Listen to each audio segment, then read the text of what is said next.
गणेश नाईकांच्या आमदारकीला आव्हान देण्यात आलंय। ठाकरे गटाचे पराभूत उमेदवार MK मडवींनी याचिका दाखल केली आहे। उच्च न्यायालयाकडून नाईकांना नोटीस बजावण्यात आली आहे। 3 आठवड्यात उत्तर देण्याचे निर्देश देखील यावेळी देण्यात आले। विधानसभा मतदारसंघात मतदार यादीत मोठ्या प्रमाणावर फेरफार करण्यात आले। निवडणूक प्रक्रियेत आणि मतमोजणीतही पारदर्शकता नव्हती असा आरोप करत उद्धव सेनेचे उमेदवार MK मडवी यांनी गणेश नाईक यांच्या निवडीला उच्च न्यायालयात आव्हान दिले।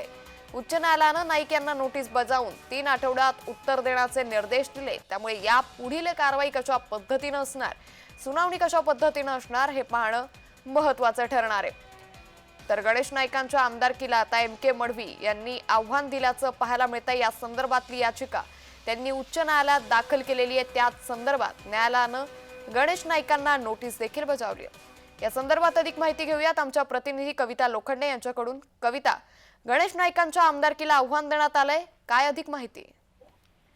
नक्कीच ऐरोली विधानसभेमध्ये गणेश नाईक यांच्या विरुद्ध उभाटाचे MK मडवी हे यावेळेस आमदारकीला उभे होते आणि उभाटाचे उमेदवार MK मडवी यांचा पराभव झाला होता आणि त्यानंतर जे आहे MK मडवी यांनी उच्च न्यायालयाकडे याचिका दाखल केली होती आणि या याचिकेनंतर जे आहे उच्च न्यायालयाने नाईकांना जी आहे ती 3 आठवड्यात उत्तर देण्याचे निर्देश जे आहेत ते दिलेले आहेत आणि एकंदरच आता गणेश नाईक काय उत्तर देणार हे पाहणं आता महत्त्वाचं ठरणार आहे। अंकिता, निश्चित, त्यामुळे एकंदरीतच गणेश नाईकांकडून या संदर्भात काय प्रतिक्रिया येते हे पाहावं लागेल।